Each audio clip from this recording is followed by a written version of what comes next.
Hello, everyone. I'm Gemma. I'm 14. If you're my age or younger, you'll probably think that what I'm about to tell you is unbelievable. For example, when your mom wakes you up in the morning, can you tell her, I played Roblox until 4 a.m.? I'm really tired. I'm not going to school today. That's exactly what I told my mom yesterday, and she said, sleep tight, darling, and gave me a kiss on the cheek. I'll give you another example. If you told your father when you were 12 years old, I want to get a tattoo. Do you know any good tattoo artists? Would he tell you, there's a girl at my office who has really cool tattoos. I'll ask her for her artist's number. That's exactly what my dad told me. Next week, when I showed him the dragon tattoo I got on my arm, he said, it looks amazing. You should get one on your other arm, too. As I said at the beginning, you might not believe any of this, because as everyone knows, parents like to stick their noses into everything their kids are doing. They make a lot of rules, some of which make sense, and others that are useless, and expect the kids to follow them, no questions asked. The kids, of course, often have no choice but to follow them, because otherwise they get punished. This might sound really weird to you, but my parents have never set any rules for me. They never tell me what I can or cannot do. They don't question the things I do either. That's how it's always been at our house. When I was a kid, I didn't realize that this wasn't normal. I thought that's how it is for everyone. But eventually, after seeing how other kids and their parents interact with each other, I realized that this wild life with no rules was something unique to my family. My mom and dad have always treated me as if I were an adult. For example, when it was time for me to start school, they sat me down and said, Gemma, do you want to go to school? You can homeschool with private tutors if you want. It's up to you to decide what you want to do. I was very young then and didn't really know what school was. I just knew that almost all the other kids were going to school, and I thought it would be fun to play with them. I said, I want to go to school just because I wanted to play. After that, my dad said, deal, but if you change your mind at some point, you can stop going. You don't even have to tell us that you don't want to go anymore. We'll figure it out when we see that you stopped. At first, I was only going to school so I could play with other kids, but eventually I started to like what I was learning, and I decided to keep on going. By the way, for those of you who are curious, my grades are not bad at all. But my parents have never asked me, do you have homework? Or what did you get on your so-and-so test? When I tell my mom I got a good grade, she's happy for me, but that's as far as it goes, and she never brings it up herself. Yes, I'm in school, but my parents don't put any pressure on me to get good grades. I think that actually helps me to do better in school. So why are my parents acting like this? Because they both had problems with the rules they had to follow when they were kids. When my mom was a girl, she had a notebook she carried with her all the time. When her parents made up a rule for her, she wrote it down. They made up so many rules that she couldn't keep track of them unless she wrote them down. My dad grew up in an orphanage. He also had a ton of rules he had to follow the whole time. By the time they both turned 18, they couldn't take it anymore and ended up leaving their homes and going traveling. They met in a mountain village in Peru and got married a week later. That day, they promised each other, in the future, when we have a child, we will never have any rules for her. She'll grow up to be the freest child in the world. Obviously, that child is me. I don't know if I'm the freest kid in the world, but I'm definitely the freest one among my friends. Some of my friends actually don't like the fact that there are no rules in our house. They say, this is too much. Sure, nobody likes to have too many rules, but we're still just kids. Our parents need to have at least some rules for us. I want you to help me figure out who's right. Let me give you a few more examples, and you can tell me if you think I have too much freedom. Let me know what you think in the comments after you finish watching. Just like with everything else, my parents don't set any rules when it comes to going online or playing games. During last summer vacation, I got addicted to Candy Crush. I played so much that by the time I finally got bored and quit, I was on level 5430. Those who've played it know that this game looks easy, but some levels are extremely hard. There were times when I didn't leave my room and played Candy Crush for 3 days straight. I would only get up when I really had to go to the bathroom. I was totally going too far. My parents were bringing me food, saying, "We missed you, love," and sitting with me for a while. I couldn't stop because I was obsessed with the game. Despite all this, my parents never said a word about it to me the whole time, because they are completely against forbidding me from doing whatever I want. Do you think there are any restrictions when it comes to food? Of course not. There is no set dinner time in our house. Whoever wants to eat will eat whatever and whenever they want. My dad loves to cook. Every time I open the fridge, there is some food that he's prepared, but I don't have to eat it if I don't want to. For example, the other day at breakfast, I told my mom I feel like having ice cream. She replied, "Check the fridge to see if we have any. If not, we can get it delivered." I don't know how that sounds to you, but some days I only have ice cream for breakfast. Last winter, I had chips for dinner every night for a month and a half. Of course, that wasn't healthy at all. But in the end, I was the one who decided to stop instead of my parents telling me to. I don't think there's anything wrong with living in a house with no food rules either. I think it's wonderful to eat only the things that you feel like eating. As I said earlier, my parents don't even forbid me from getting tattoos. I can get as many tattoos or piercings as I want, but most tattoo artists don't believe me. Every time they ask me to bring them a signed letter from my parents. For my 5th tattoo, I wanted to get a small butterfly on my neck. I went to a tattoo artist who I heard was really good. She had a daughter around my age. Even though I showed her my letter, she said it's not right for a kid your age to get tattoos and refused to give me one. She even asked for my mom's number and called her up right away. She argued with my mom for allowing me to get a tattoo. In the end, I couldn't wait any longer and sneaked out from the shop. As I was running out the door, the woman was screaming behind me. To tell you the truth, I can understand why other parents are mad at mine. They think that a kid raised with as much freedom as I had would be a bad example for other kids. They are right, because when my friends see how I live, they start questioning the rules their families impose on them and stop following them. This, of course, doesn't make the parents happy. When I was 9, I went to a friend's slumber party for the first time. We were playing a really fun board game and laughing like crazy. At some point, my friend's mom came in. "Girls, it's past 11. You'd better go to bed," she said. It was the first time I was seeing a mom tell her kid what to do. This was really weird for me because I wasn't used to it. But the weirdest part was that everyone suddenly stopped playing. When I saw that, I said, "But we were having so much fun. Let's keep playing. It's too early to go to bed yet." The girls stared at me in disbelief. They were shocked that I had the nerve to say something like that. My friend's mom frowned and said, "Gemma, in our house, when the grown-ups say something, the kids do what they are told." Naively, I asked her, "And what happens if they don't?" She said, "Of course, they get punished." Because there are no rules in our house, there are no punishments either.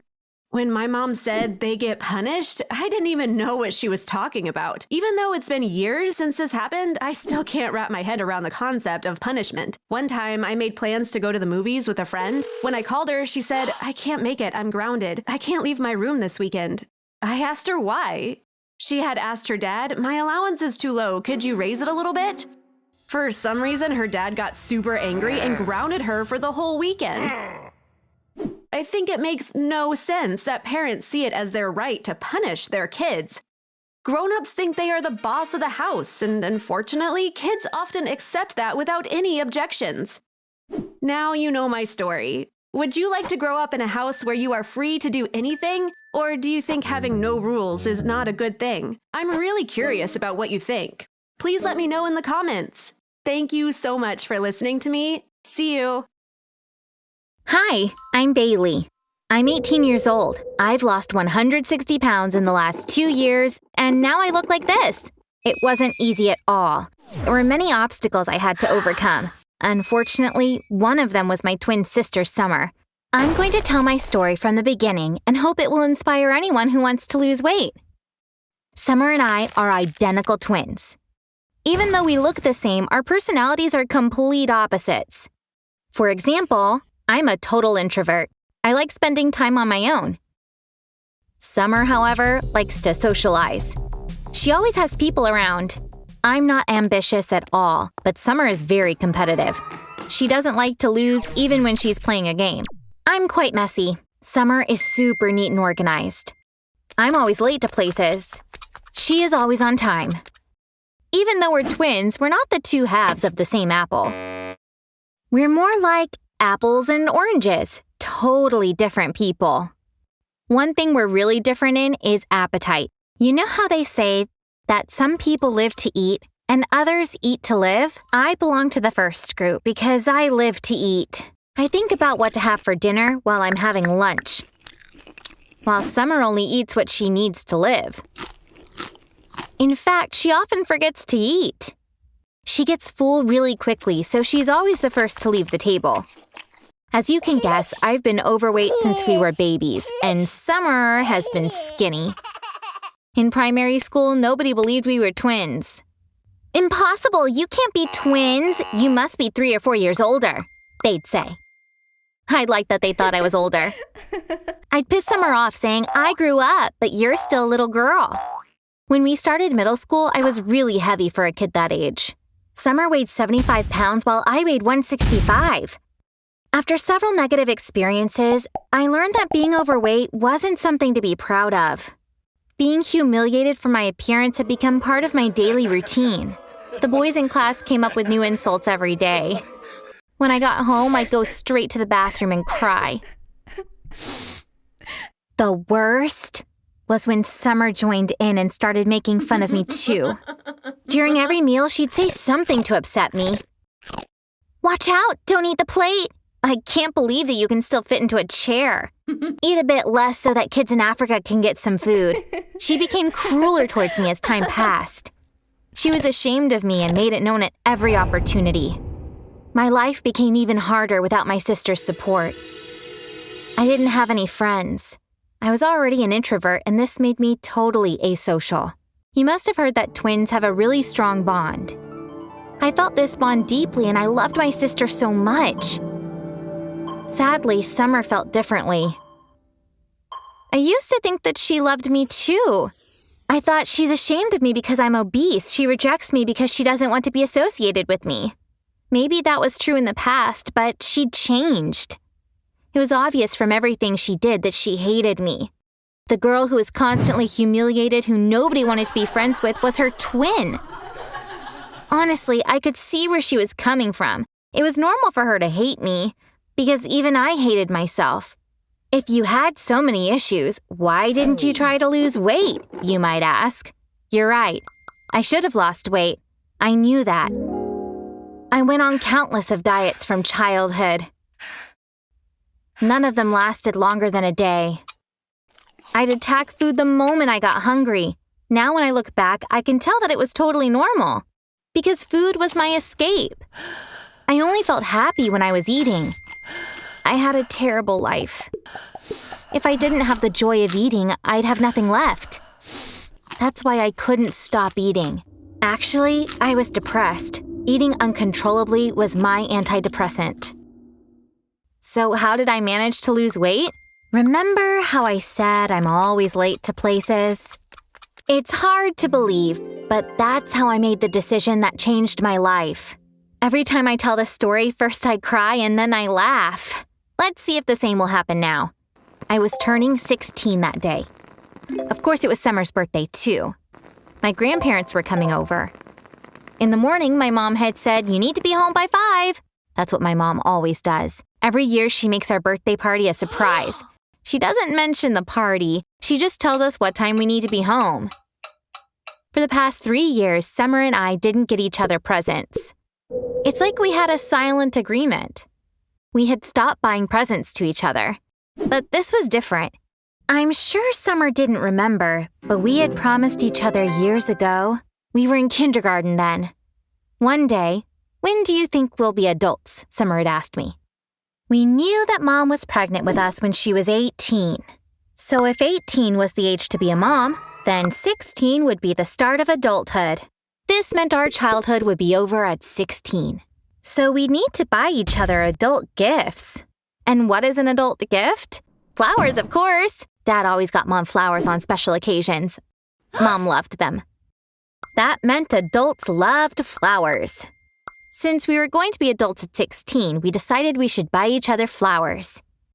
We promised that day that we'd buy each other flowers on our 16th birthday.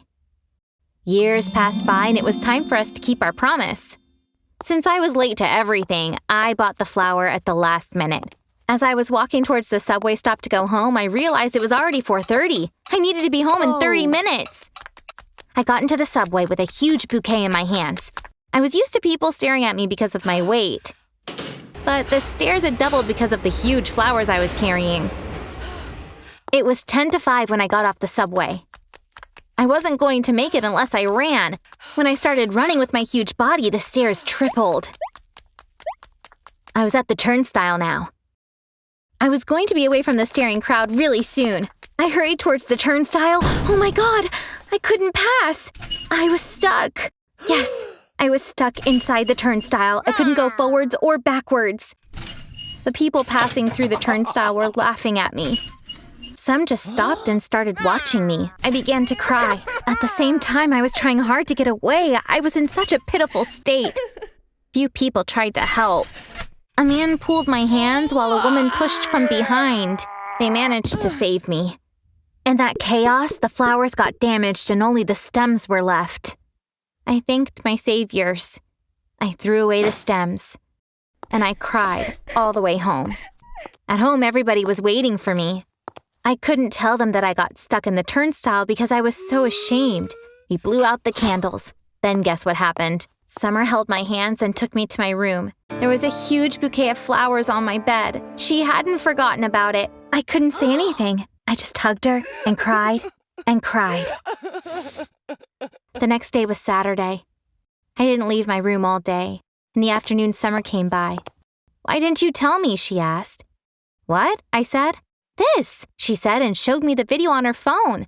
Someone had videoed me stuck in the turnstile and uploaded it to YouTube, and the video had gone viral. Almost 250,000 people watched it in a day. I could see clearly how the flowers got damaged thanks to the video. They were trying to get me out of the turnstile. I didn't let go of the flowers despite the chaos. Yet, when I was free of the turnstile, all I had were the stems. It was funny but sad to see at the same time. Now it was Summer's turn to hug me and cry. After this incident, I decided to lose weight no matter what. I told Summer my decision right away. She held my hands. "We'll do it together," she said. We really did it together. I wouldn't have been able to do it without her. One of her friends' mom is a nutritionist. She created a meal plan for me. I had to exercise too, but the important thing was cutting calories. That meant eating less. It wasn't easy to do. Like many things, losing weight starts in the mind. If you start without convincing your mind, it finds a way to trick you. So you can't continue the diet. My suggestion for people like me is to think about all the reasons why they need to lose weight and make a list of them in a notebook. Don't start before you're completely convinced. I still can't believe I lost 160 pounds. When I started the diet, I was 275 pounds. Now I'm 115 pounds. I wanted to lose weight healthily, so I did it in 2 years, but this came with a negative side effect. Continuously losing weight means having to buy new clothes all the time. I had to change my entire wardrobe every 3 months. That's, of course, very expensive. Thankfully, my dad really supported me during this process. Last month, we celebrated our 18th birthday. My grandmother made us laugh a lot. She hugged me after we blew out the candles. She suddenly stopped. "I couldn't reach all the way around you before. Now, I can," she said. She said it so naturally that we all started laughing. Summer and I are getting along really well. I can feel that she still feels a little guilty. She's ashamed for the way she treated me. But we were both kids back then. Just like any other kid, we had the right to act foolishly. I ate like crazy and made my childhood miserable. She ran away from a child who made herself miserable. How could I expect her to love me when I hated myself? Lastly, those who have problems with their weight, don't wait until you get stuck in a turnstile. Like I said before, convince your mind and take the steps you need to lose weight. That's all from me. If you like stories like mine, subscribe to this channel. See you. Bye.